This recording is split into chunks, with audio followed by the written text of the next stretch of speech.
গর্ভবতী এবং স্তন্যদানকারী নারীরা কি সিয়াম পালন করবে নাকি পরে সিয়াম পালন করবে? জি, ধন্যবাদ। এটা তো একটা প্রাসঙ্গিক প্রশ্ন।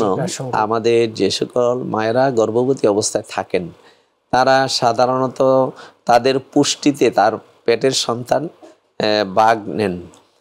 এতে করে দেখা যায় যে তার পুষ্টির ঘাটতি দেখা দেয়। এক্ষেত্রে যদি তিনি দীর্ঘ 15-16 ঘন্টা রোজা রাখেন সেক্ষেত্রে তার পুষ্টিহীনতার শিকার তিনি হতে পারেন। আর এতে করে তিনি নিজেই ক্ষতিগ্রস্ত হবেন না, তার গর্ভের সন্তানও ক্ষতিগ্রস্ত হতে পারে।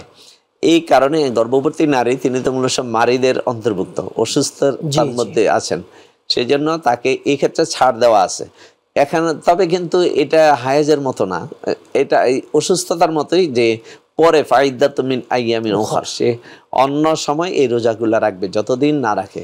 তারপরে যারা দুগ্ধ দানকারিণী মা, দুগ্ধ দানকারিণী মা যদি রোজা রাখতে গেলে তার বুকের দুধ শুকিয়ে যাওয়ার সম্ভাবনা থাকে, এবং শিশু তো একেবারে যদি ছোট হয় দুধের উপরেই নির্ভরশীল, 6 মাসের কম, দুধের উপরেই নির্ভরশীল, এছাড়া তাকে কোনো খাবার দেওয়া যাবে না। সেক্ষেত্রে সন্তানের জীবন রক্ষার্থে তাকে এই সময়তে সিয়াম সাধনা থেকে বিরত থাকলে কোনো সমস্যা নেই, তিনি পরবর্তীকালে কাজা করতে পারবেন। ইসলাম কত সুন্দর সহজ করে দিয়েছে, সবার স্বার্থটা দেখেছে ইসলাম। শিশুর অধিকারটাকেও আল্লাহ রাব্বুল আলামিন কত সুন্দরভাবে প্রতিষ্ঠিত করে দিয়েছেন যে শিশু যদি দুধ না পায় তাহলে মাকে আল্লাহ ছাড় দিয়েছেন, ইউরিদু বিকুমুল ইউসরা ওয়ালা ইউরিদু বিকুমুল উসরা। আল্লাহ সাবলীল বিধান, সহজ বিধানটাই দিয়েছেন, কঠিন কোনো কিছু দেন নাই, চাপিয়ে দেন নাই।